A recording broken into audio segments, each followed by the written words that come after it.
I wrote, like me, this smells better than it tastes. Because it has a great smell. It sure does. But it does taste when you good. get to the mouth. I know, but then once you put it in your mouth. Stand by, going to air. Stand by, Phil. 5, Stand by music. 4, Stand by announce. 3, 2, 1. And fade up. All aboard! And a name on the front is a hell of a lot more important than the one on the back. Don't act like you're not impressed. Turn to page 394. How much you want to make a bet I can throw a football over their mouth? That is so fetch. Dodge, duck, dip, dive, and die. The power of the sun in the palm of my hand. Where's my super suit? Hey, fat lard, come get some dinner. Well, I am not drinking any f***ing Merlot. And I'm gonna try to forget the fact that you're a girl. But dogs can look up. Oh, durga. you tell me when I saw this woman? This is the Polar Express. All right. Well, welcome everyone to a brand new episode of 20 Years, 4 Beers. We are a podcast dedicated to rewatching movies from at least 2 decades ago, while simultaneously enjoying a minimum of 4 modern beers. My name is Steve, and this is my big brother, Tim. and we are coming to you from Minneapolis, Minnesota. In this episode, we will once again be traveling further back in time and covering a film from 1994, a film that revived a career and launched another into the stratosphere, and we will be rewatching Quentin Tarantino's Pulp Fiction. Before we start, though, we typically take a few minutes to discuss any new movies or television that we have watched recently. Tim, do you have a couple or one or two? I've got one. Okay. Got finally caught up in the land of the Marvel Cinematic Universe. Sure. With, which kind of feels weird after like years with the kids to get there. We watched The Marvels Nice. recently. And I got to say, it's another example of just toxic masculinity going crazy online. Totally. Yeah, with the fans. Getting ahead of it. It's just insane. Yeah. It was fine. It was enjoyable. Like, Yeah. I don't know what people were thinking or expecting. It was exactly what I was wanting. The kids enjoyed it. Yeah. Very humorous, different takes at times. Actually handled some like the multiverse crap that's kind of going on pretty well, I felt. Yeah. So yeah, we enjoyed it. But no, other than that, it's just been kind of busy summer. But no, we enjoyed that. I like the singing planet. Yeah, exactly. Like, Their only whole, language. Like, subplot is their language is singing, and she's the queen or whatever. And the king starts talking. They're like, "What?" He's like, "Oh, he's bilingual." Yeah, it's like just like a little tiny stupid thing. Yeah, but yeah, it was very well done. Excuse me. Good. The one I'm going to talk about is because I did watch The Boys, but sure. You're not there yet. No. Twisters. Me and everyone else last weekend saw it, and I didn't get a chance to see Deadpool Wolverine. I was going to today, but just kind of meh, and not mad towards the movie, but sure. just So hopefully this week I catch that. Otherwise next weekend. But Twisters, I got to tell you, man, I said it with Hitman. I would do things to Glenn Powell like it's just. It's unhealthy, the things I would do to him. More to the point, he would probably do them to me. Because, and he's big and strong. I know. And I would be like, I'll just lay here. You do whatever you want. Yep. Aside from the fact, though, like, he just has that, like, it thing. Sure. The movie's good. It's a like everyone says, it's the throwback kind of a movie. Great action, really cool visuals. They do a good job of finishing a story, but also allowing you for the idea of maybe a sequel, like another one. So really, totally enjoyable. Everyone should see it. I know you'll watch it on video, I'm sure, with the kids. Yeah, but we're watching home. It's a lot of fun. So yeah, it was really good. All right. Well, as mentioned, we are going to rewatch Pulp Fiction. Pulp Fiction follows the stories of 2 mob hitmen carrying out their assignments, a washed-up boxer looking for a final payout, 2 diner bandits in the wrong place at the wrong time, and a gangster and his wife at the center of it all. And a gimp. Also a gimp. Let's not forget about the gimp. Ooh. Yeah. Forgot him. Can't forget about the gimp. Speaking of Glenn Powell.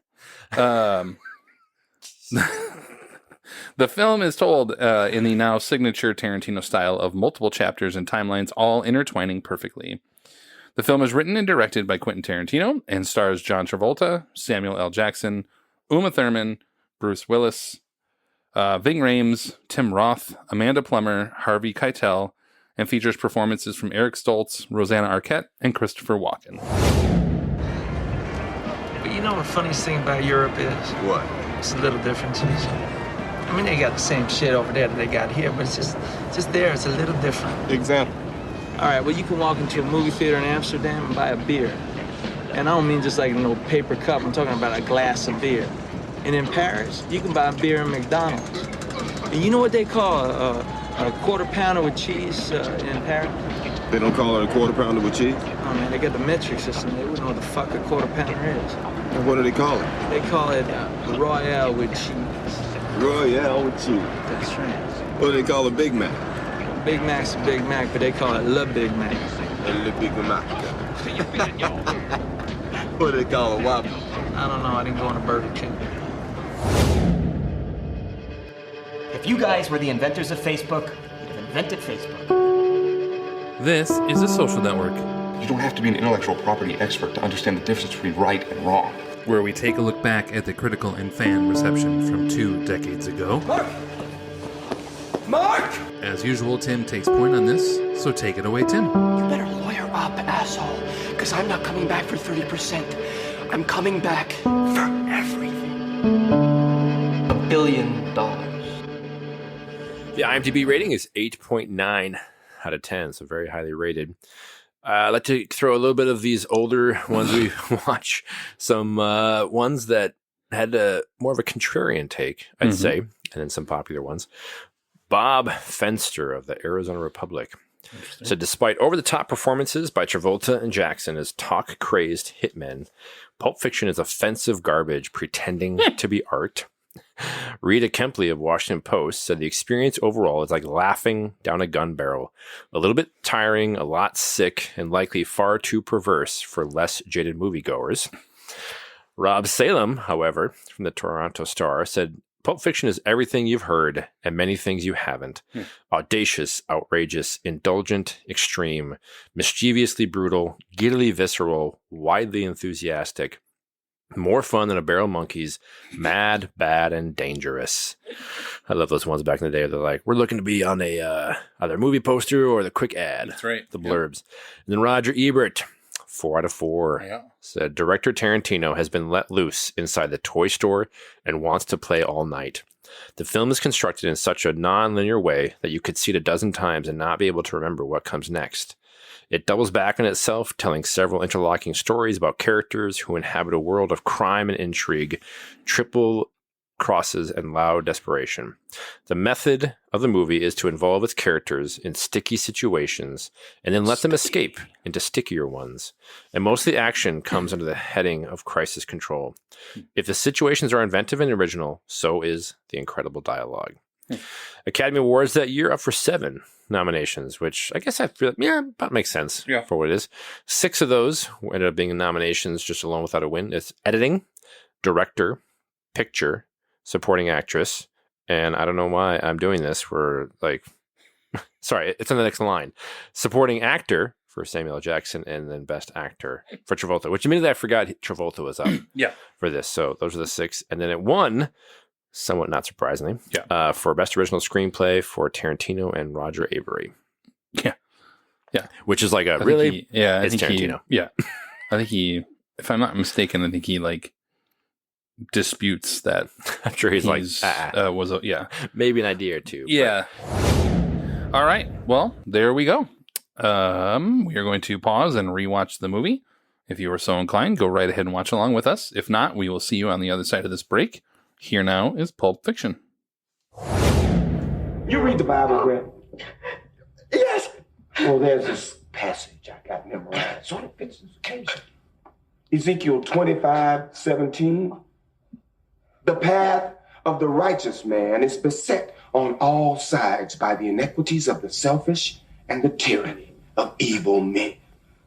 Blessed is he who in the name of charity and goodwill shepherds the weak through the valley of darkness, for he is truly his brother's keeper and the finder of lost children. And I will strike down upon thee with great vengeance and furious anger those who attempt to poison and destroy my brothers. And you will know my name is the Lord when I lay my vengeance upon thee.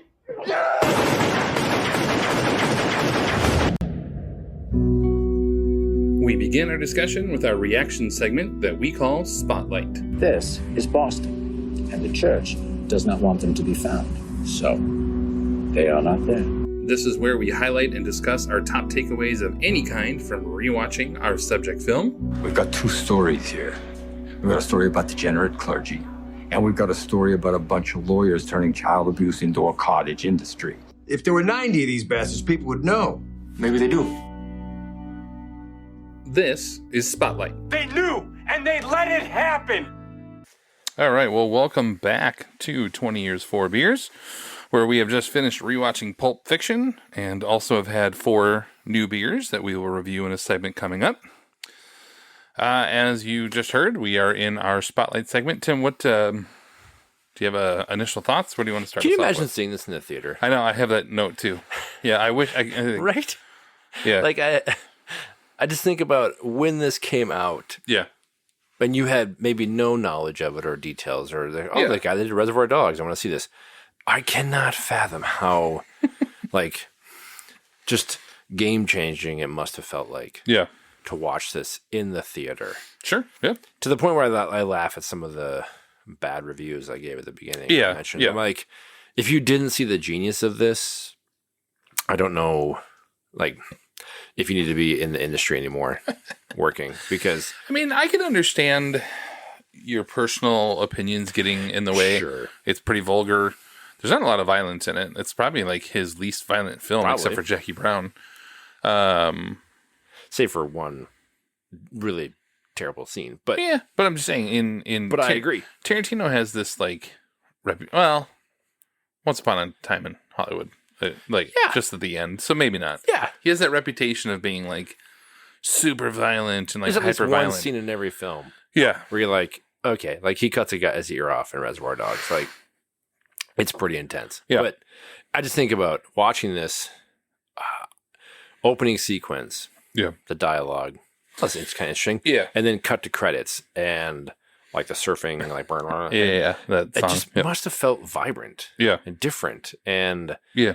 I just think about there's a few times I think, it would have been great to see this in the theater. Because I was going to see, well, not to like 95 was I really able to kind of sneak into our movies. This was a year before, but just that cusp of like, just missed it. I think there's like an originality to it, but also it feels familiar. Yes. Like, because he does honor like old school film when they're in a car and they have a blatant just screen like bouncing screen around in the background and people doing like the old like steering wheel just like I'm driving on I'm swerving. I'm driving, Mom. Exactly. You know, he just honors that. So but it feels it's original, it's unique, but also you're like, but you're also never bored. At least I'm never bored. No. And you're never bored in a Tarantino film. In my opinion, you're never bored in a Tarantino. Like, you might not like a Tarantino film, you might not like, whatever, but you're not going to be bored. No, and that was, thinking about this was absolutely compelling from start to finish. And it's probably been at least 10, 15 years since I've sat down and watched it front to back. And just forgot how solid it is across the board. And I'm not surprised, but having watched Kill Bill 1 and 2 recently, it was great to go back to this. Yeah. I think solid. With the one exception that she says something different the second time around at the end. You're like, oh man. I know, it's like the tiniest little bit of a issue. But what I also forgot about was the long shots. You know, it's one thing he's always talked about with his dialogue and the great conversation. And it's dialogue, but it doesn't like it feels normal, but not natural. Yeah. Like who would ever would talk like this? Yeah. In the real world, it'd be exhausting. But yes. every time. You go, no one ever touches that. But it's so great. It's so stylized and wonderful. But I truly forget the long one take shots that he combines with it that has it like, I think of a Sorkin. You know, he has a long walk and talk and like boom, and there's edits like the opening or semi opening with like Jules and Vincent talking for a long time through the different levels to place where they're going to go kill those people. They're long takes. Yeah. And I just think it's a bold choice for like a second time director that was like, we're not going to edit this. I'm going to force my actors to know these lines. And the action's off screen a lot of times. Like Ving Rhames talking to Bruce Willis and he doesn't say anything. Yes. Like, you know, you're watching the people react to. Right. It is definitely, you feel like you can just see Tarantino coming into his own on this film. Yes. I mean, Reservoir Dogs is a great debut. Yes. He knows exactly what he wants and delivers on that promise, I think, from start to finish. Like he's like, in his mind, he knew how this was going to look. He knew how it was going to feel, all that stuff. And he just like, he came into his own on this. Like there's a clear feel that he was like looking for and he just nails it.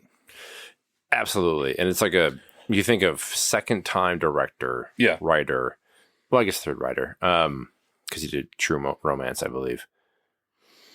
Well, he did write True Romance. Yeah, he True wrote Romance, but I can't remember if that was before. Yeah, it was before this. Okay. All right. Yeah, it's like, I just think about this is your second feature film, 2.5 hours long, and you have complete command over your vision. Yeah. And it's fantastic. Yep. What I also love about, like, so the three main story arcs that happen is it's a really great choice that every element of those has like a midpoint-ish or so, right, where it completely pivots. Yeah, it shifts. Yep. Where you're like, oh, okay, like the vibe that I'm feeling with this, okay, it's gonna be interesting that you're at like Jackrabbit Slims or whatever. It's an interesting kind of like date night thing.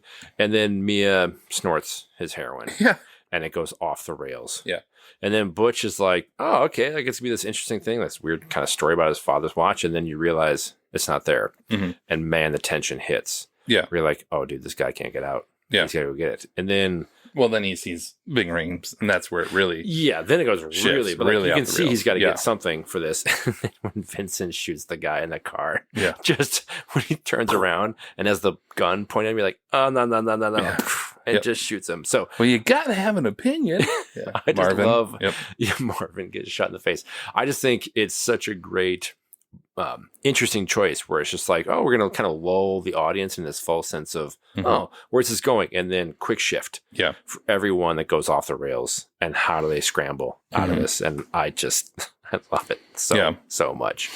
Yep. I agree. Yeah. I think he, and that goes to the writing, right? Where you're just like, you get people comfortable, you get them used to it. And you're like, oh, wrench, and here, you know, like throw a wrench into it or whatever, you know. Here's the rug, pull it out for me. Yeah. It's great. Tarantino's the man. I will say, like, it's just jarring to hear him say the N-word. Like, I'm not even upset that it's in there, because clearly, one, he has an African American wife. Like Bonnie is, she walks in, and as a nurse, you were in the other room, but yeah. Yes. So you're kind of like, okay, maybe there's a past, but he's also obviously friends with Jules or whatever. But it's just jarring to hear Tarantino in his second film, just dropping the N-bomb. You're like, bold. That's bold, man.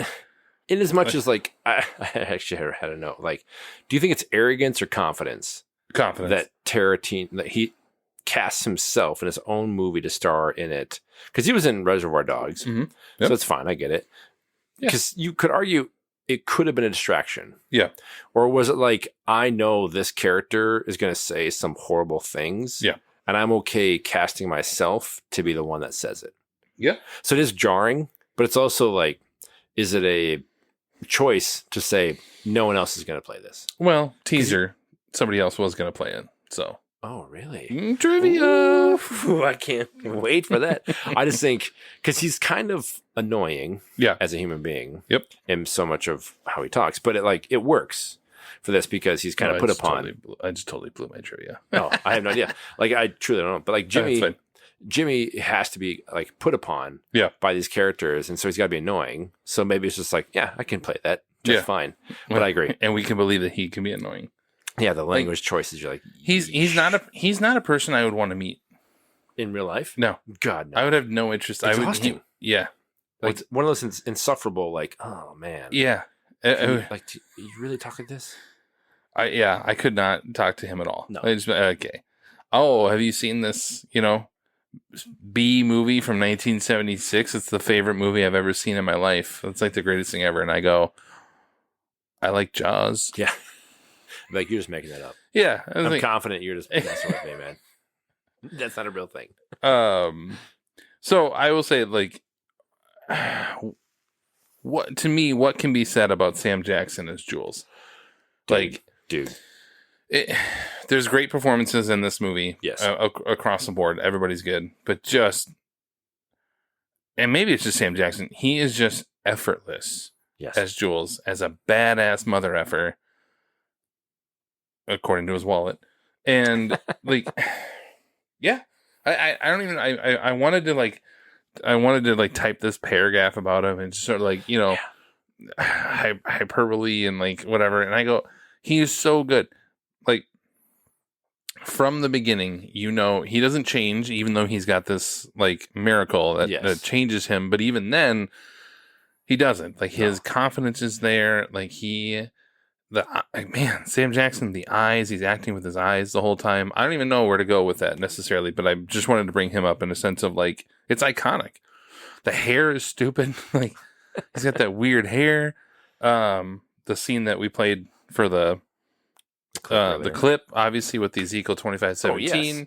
I mean, it's iconic. And then at the end, there's no climactic thing.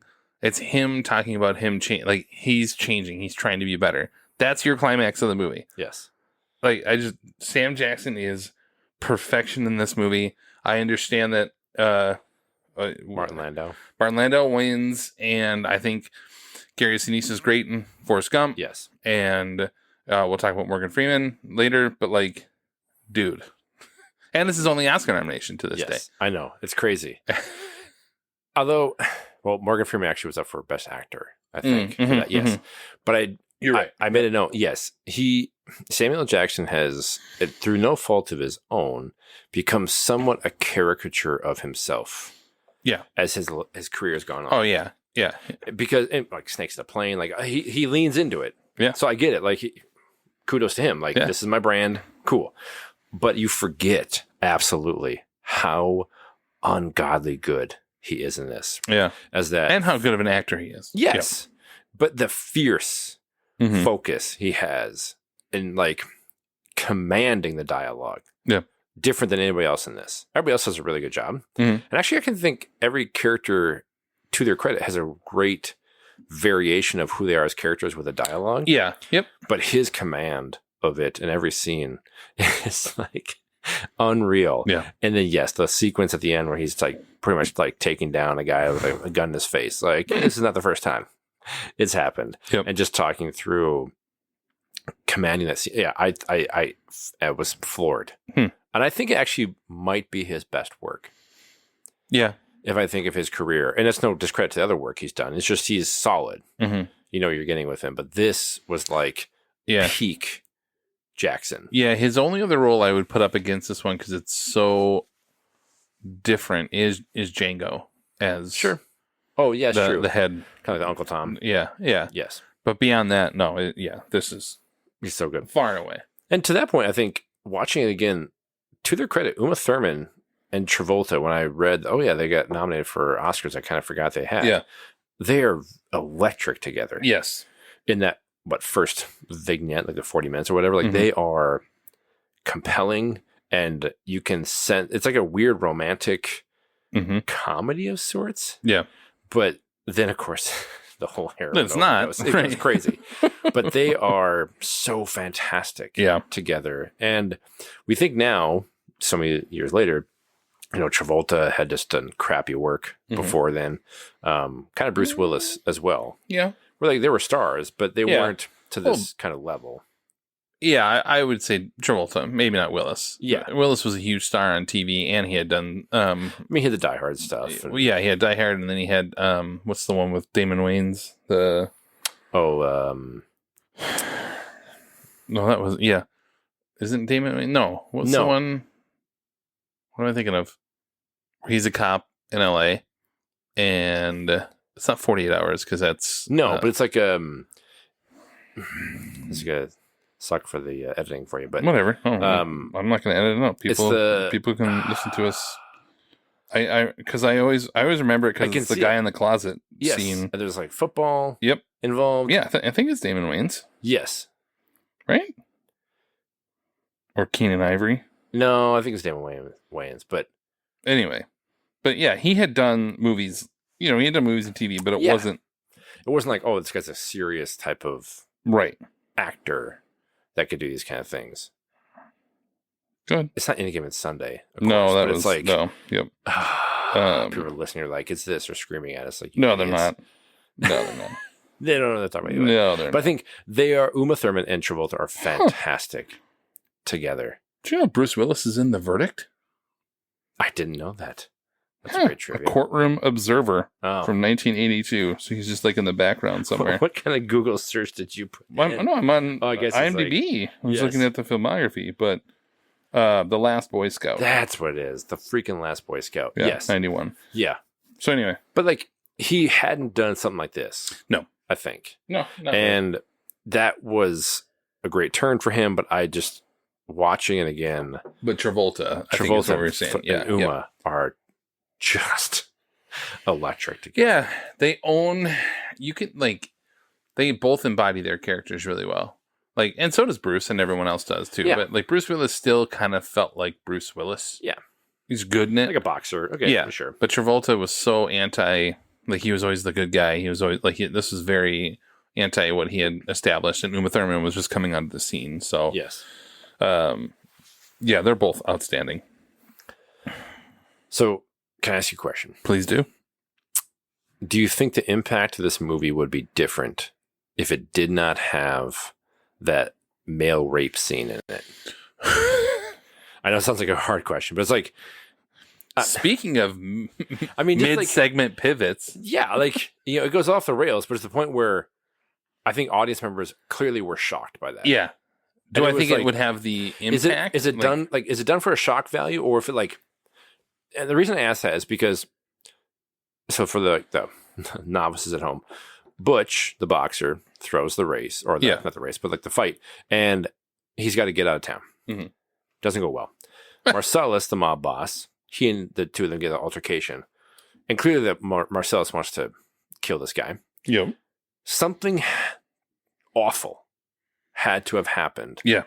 That Marcellus would be like, I won't find you anymore. Right. You can leave just fine. Yep. So it's almost like, from a logic standpoint, writing, what would have happened between the two of them that'd be like, we will never speak of this again? Yes. So it's almost like a reverse engineered. It had to be that. I think that's what it would have been. Right? Yeah, the only way he could escape that is to have something that Marcellus would never... Yes. Because if it was just being held captive, yes, he'd be like, no, we're not good. Like, no. But yeah, it's like diminishment as a human being and the awfulness that has to happen. Is that hard to watch? Probably from a viewer, certainly. Yeah, but they it's not like it's that different from a year later, 7. Oh yeah, in terms of what they show on screen, or anything like that? No, it's almost like the off screen is so much worse, and you see a little bit. Yeah, but it's bad. But it's not like it's some of the worst shit you've seen on TV, like on movies. No, and so I feel like the impact almost, it has to be that type of story. Yeah. It feels out of place. Correct. In terms of like when it does happen, you're like, what? Yeah.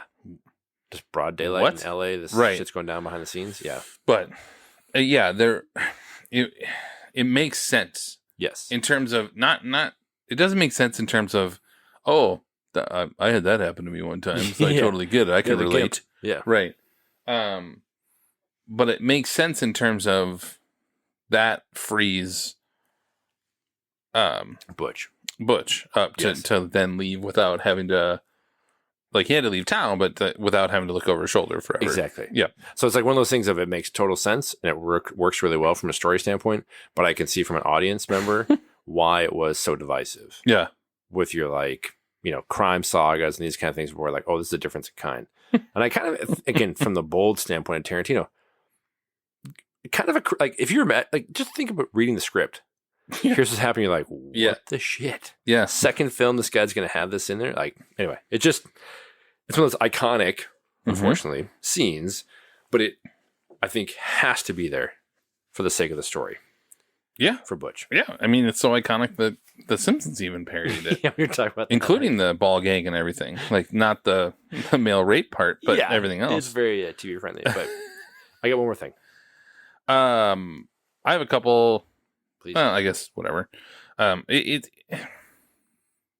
like like what else can be said about Pulp Fiction, right? I didn't want to take notes, honestly. I was like, I just want to watch this thing. Yeah. I did notice every time Vincent goes to the bathroom, something bad happens. Yeah, he's got, like, he must have a urine ball or something. Yeah. Well, he's got the robbery happens when he goes to the bathroom. Yes. The overdose happens in the bathroom, and then his own death happens. I didn't put that together. In the bathroom. That's so fantastic. Like, huh. And then he's reading a Pulp Fiction book.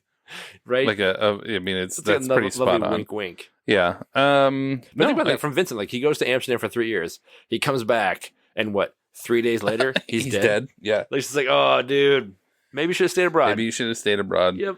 Well. But what a great, again, like, storytelling device of he dies midway through the movie, but he's still at the end. Mm-hmm. I love that. Yeah. Yep. You still feel like. Yeah. Oh, things are fine. I forgot that you're going to meet your untimely demise in the bathroom. But what do you got? Just, again, credit to Tarantino from all the movies we've seen that he's put together, his music choices. Ugh. From the soundtrack, right? Yeah, because do any of his movies have they don't have a score. I think Kill Bill does. Like, no, but I think RZA. he's still using. Yeah, true. Yeah, but it's like for the most part, his movies do it's have usually sampling. No, Ennio Morricone literally won the Oscar for Hateful Eight. So early on, yeah, I agree. Early on, his films were very much just soundtracks, not scores. Yep. And then he got into kind of a balance of that. Like that, yeah. One of his composers won literally an Oscar, one of his composers won an Oscar. Yeah, but I think this in combination with watching Kill Bill, it's such an incredible soundtrack that I was like, oh, the choices are just perfect. Yeah, this needle drop, I'm like, oh, that's a good one. Yep. Nice. Yeah, we do have good soundtracks. And I don't know if some of that because of the 90s, like maybe. I mean, the 80s had good soundtracks, but they were like they were manufactured good soundtracks. Yeah, they were designed for the film. They were literally designed to do that. Whereas like the soundtracks of the 90s, they weren't original pieces necessarily, like compilations. Right, like Dirty Dancing had songs written for it, and like Flashdance and some of those. They would always have a soundtrack. Breakfast Club. Because it was, you would sell the tape or whatever. Yes. And then the 90s happens in early 2000s. I feel like it was all compilations of hits before. Yes. It's just kind of a weird... It does feel what like a happened shift. after, where did that shift in the early 90s? Because we talked about it with Dazed and Confused. We talked about it with this. We talked about it with Oh Brother. We talked about it with Garden State. Over the course of that 10 years, like there's some of the best banger albums. Huh. Yeah, and it's all... there's nothing new in terms of... But in the 80s, they legitimately had albums or movies with multiple... I mean, Footloose has multiple songs written for the film. Not just one. Yeah, exactly. Caddyshack, same thing. Like, you just go... I don't know. I didn't unpack it. I just am saying, like... Yeah, we're kind of working through it in real time. Yeah. Huh. All of a sudden in the 90s, it felt like it was a compilation was better than... Was it like the ability to, like, write CDs? Or, like, something like that? Back when you could rip them? That you could, like... Or, like, make not a mixtape, but that type of, like, technology expanded. High fidelity. Yeah. Yeah, high fidelity. Like, I don't... Ooh, okay, we're going to talk about that offline. But maybe there was a cultural shift with that from a technology standpoint. But or they just said, we don't want to pay... authors or like artists for their new music. We'll just pay the now of course they say that, and The Bodyguard was in 1990 whatever, and like 2 or 3 I mean that had that's all original music, but but you have Whitney Houston. I mean it's not like you're like having some Joe Schmo off the street. Like you have one of the best pop artists of all time. So you're gonna I know that's off topic, but it was a good detour. Whitney F you Bobby Brown. God. Whitney. That'll be how we start the episode. F you, F you, Bobby Brown. You suck. You suck, dude. That's all I got. If it weren't for Inglourious Bastards, this is his best film, absolutely, right? Without a doubt. Like, it's like 1A, 1B. Yeah. and 1A for the sake of like the scope and scale and like taking everything up to the next level. Yeah. Well, and Glorious Bastards did have a message, and there was more of a depth to me, yeah, true. It's such a style, like the style of it it's just cool, and it's the type of movie that makes me simultaneously mad I never stuck with trying to write movies more, but also realizing I never would have come close to anything like this. Like, I'm mad I didn't try, and I'm also like, I never would have succeeded in any way, shape, or form of trying to be this cool. Like, come on. Sure. And he's the nerdiest fucking, like, film guy ever. But I'm like, so it makes you want to, like, I wish I wrote movies or whatever. And then I'm like, but I could never do anything like. Yeah, but then there's shit that we watch and go, I could probably do better than that. Oh, so, like, yeah. We can maybe split the difference. It depends You're on not going to be Michael Jordan by playing basketball. But maybe look at you and your like, sports have reference. A few shots. Yeah. Look at you. Sports ball. Sports ball. Is that all you got? That's all I got. All right, cool. I'm going up there, I'm going to try it, I'm going to let the jury decide. As we close out our spotlight segment, we come to our final takes called The Verdict. If we are to have faith and justice, we need only to believe in ourselves. This is where Tim and I give our final verdicts after rewatching the film and decide whether or not the movie held up over the course of 2 decades. Now you get out of here before I call the bailiff and have you thrown in jail. This is The Verdict. I said to hell with it, to hell with it. If somehow you have no knowledge of Pulp Fiction, part of me is like, hey, kudos to you on decorating your cave. But basically, it's of course, if you don't, it's not for the faint of heart. No.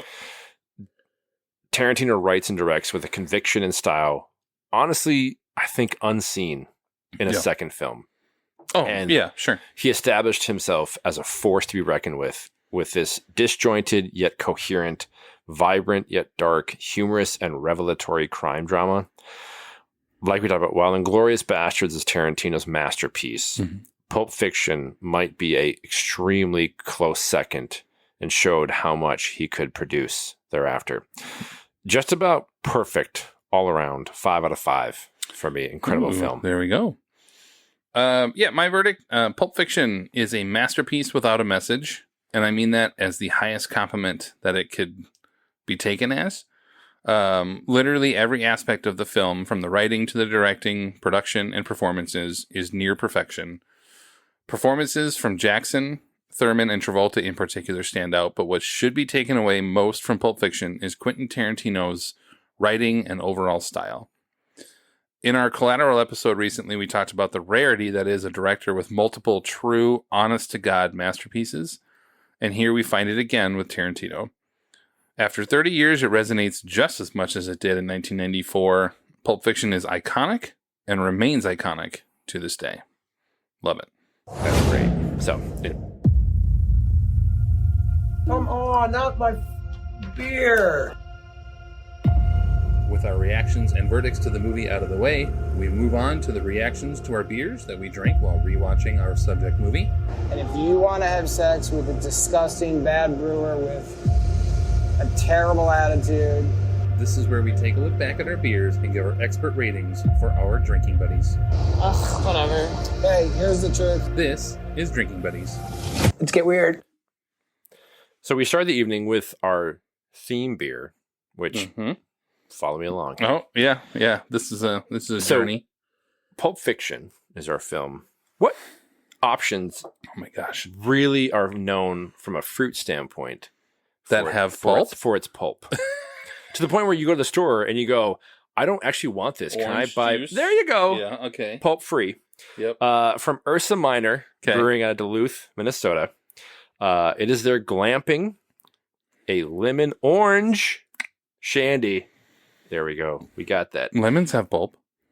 Sure, even better. The two of them together. There you go. But they're not quite. It's more of a zest thing, to be honest. Yeah. So, but the lemon orange shandy glamping from Ursa Minor, 3.75 for me. A nice summer option. I think I've had this before, but not for some time. It's a really just nice, like pleasant beer to drink. It's a weird word. Nice. Yeah, pleasant. Pleasant? What do you want, mouthfeel? Pleasurable. No, I don't want mouthfeel. No, you don't. No, I don't. I have 4 out of 5 on glamping. Nice. I mean, just same thing. Like it is like it's not crushable, like, because obviously the sours can be, a little tough, but I had 4 out of 5. I thought it was really solid. And then we had from our friends out of Decorah, Iowa. Toppling Goliath, their Mosey, Mozee, India Pale Ale with Nelson 7 and Mosaic hops. So I will say we're recording in late July, and looking at the bottom, this was canned like 2 weeks ago. Ooh. So from a mass distribution, wow, that's actually impressive. Right? Beer option, this was really, really good. I agree. It was like a 4.25 for me. This felt and tasted like, tasted like I got this at like the brewery down the road. Yeah. And they just canned it because the balance of it and the hot, it tasted more like a fresh brewery option. So yeah. I was very, very impressed with this. Yeah. I have a 4 out of 5. I don't know if that's a knock on it at all. It's good.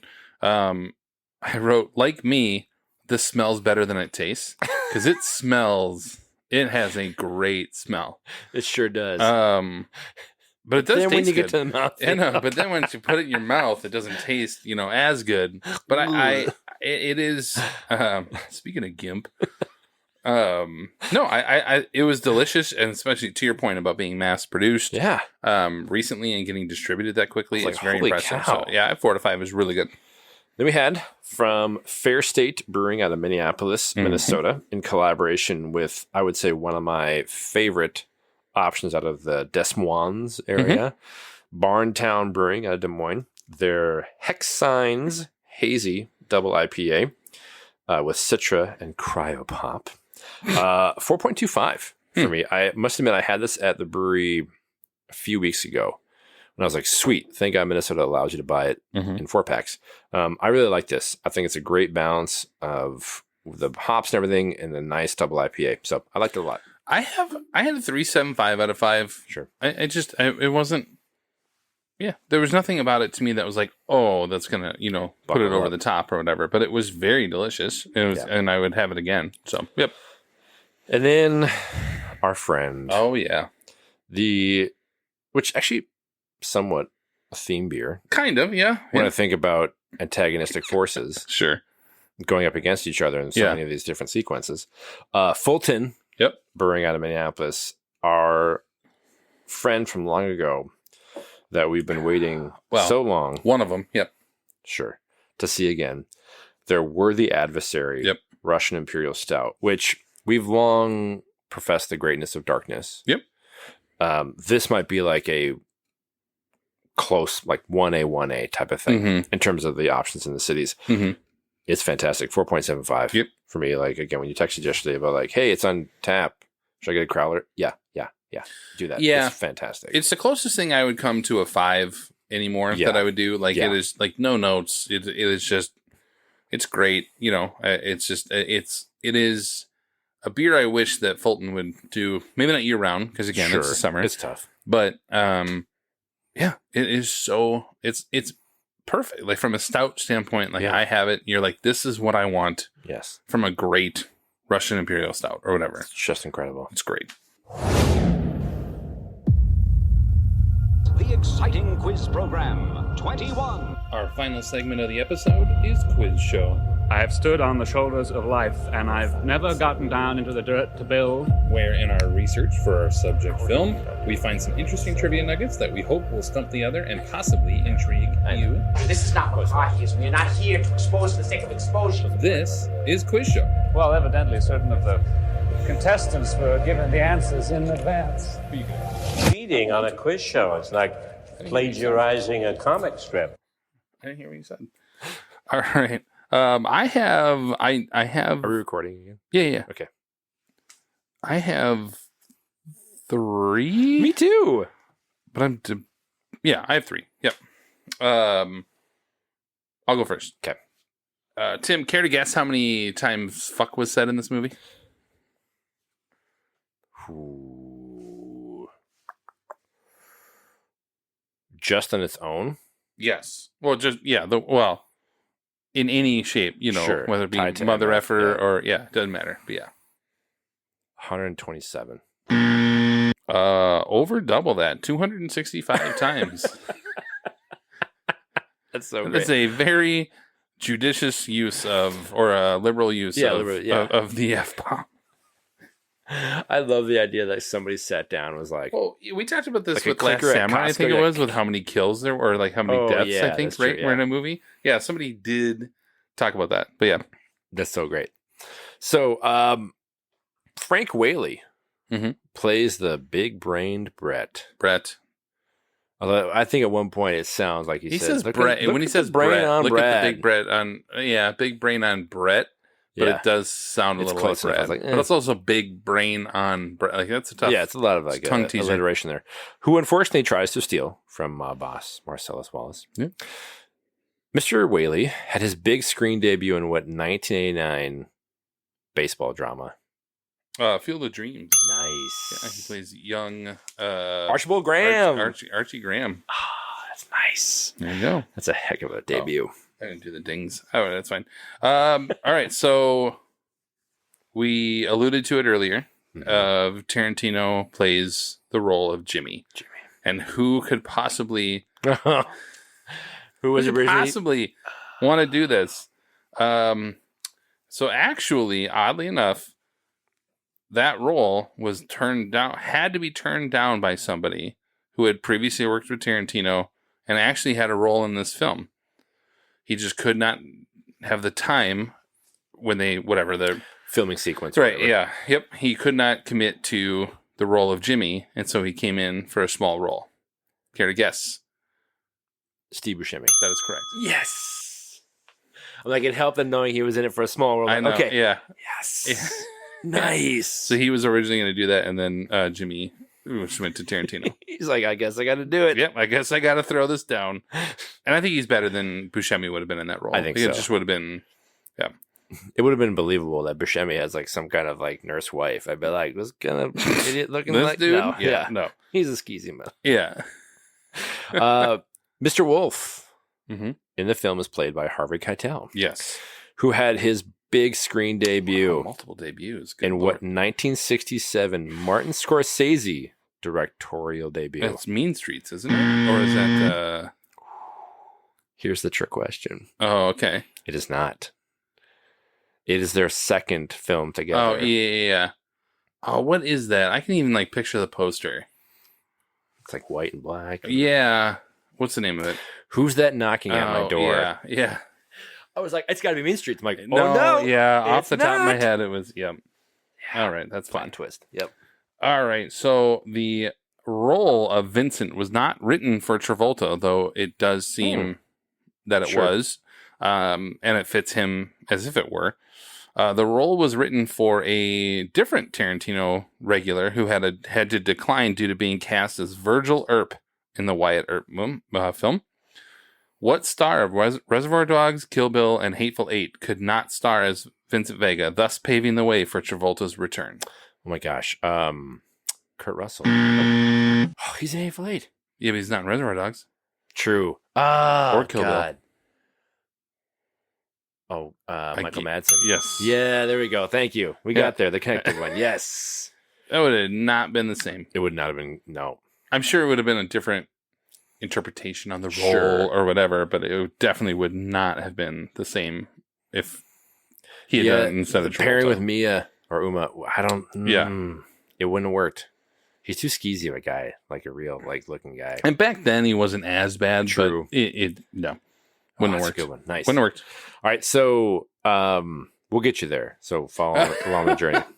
Okay. In the same year as Field of Dreams, Frank Whaley would appear with Tom Cruise in his first collaboration with director Oliver Stone.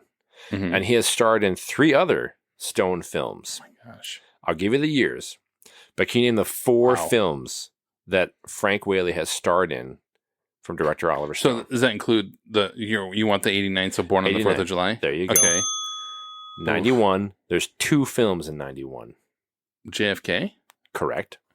And then what's the other one from 91? Mohicans? No, that's Michael Mann. No, that's Michael Mann. Stone did 2 movies in 91? The other one's a rock band. Huh. I should know that.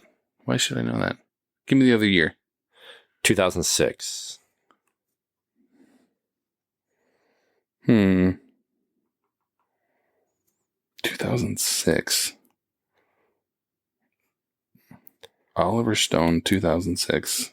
With Nicolas Cage. Yeah. Bringing Out the Dead? No. That's Scorsese. Scorsese. Seriously. Across the streams. Everyone in this room is now dumber for having listened to it. Holy cow. Yeah. What do you got? 91? The Doors. Oh, sure. One time I saw that. Okay. I know. I was like, yeah. And then World Trade Center. I award you no points, and may God have mercy on your soul. Oh, he's in that. Mm-hmm. Oh. Per IMDb. Great movie. Oh, it's really good. One I will only ever watch Yes. once in my fantastic lifetime. from a one-time thing. Yeah. All right. Well, I failed on that him. one twice. Yes. You stumped me. I mean, I'm okay not knowing the Oliver Stone filmography. I mean, yeah, that's all right. That's fine. Nice work. Yeah. Well, thank you. All right. So that brings us to the end of the episode. Be sure to find all of our previous episodes on your favorite streaming platform. And watch out for upcoming happy hours on Forrest Gump and The Shawshank Redemption. And for future episodes on Napoleon Dynamite and Anchorman. Find us on the web via the metaverse of Facebook, Instagram, and Threads. And head to 20years4beers.com for more info. Watch out for some new content coming up and possibly even a TikTok channel. We want to say thank you for taking the time to listen and for clicking that like or subscribe button on your devices. This has been 20 Years 4 Beers. My name is Steve. I'm Tim. And thanks for listening. Thanks. Peace out, homie. Let's not forget about the Gimp. Ooh. Yeah. Forgot him. Can't forget about the Gimp. And he's the nerdiest fucking film guy ever. Look at you. SpongeBob. Speaking of Glenn Powell. Male rape scene. That's your climax. Cut!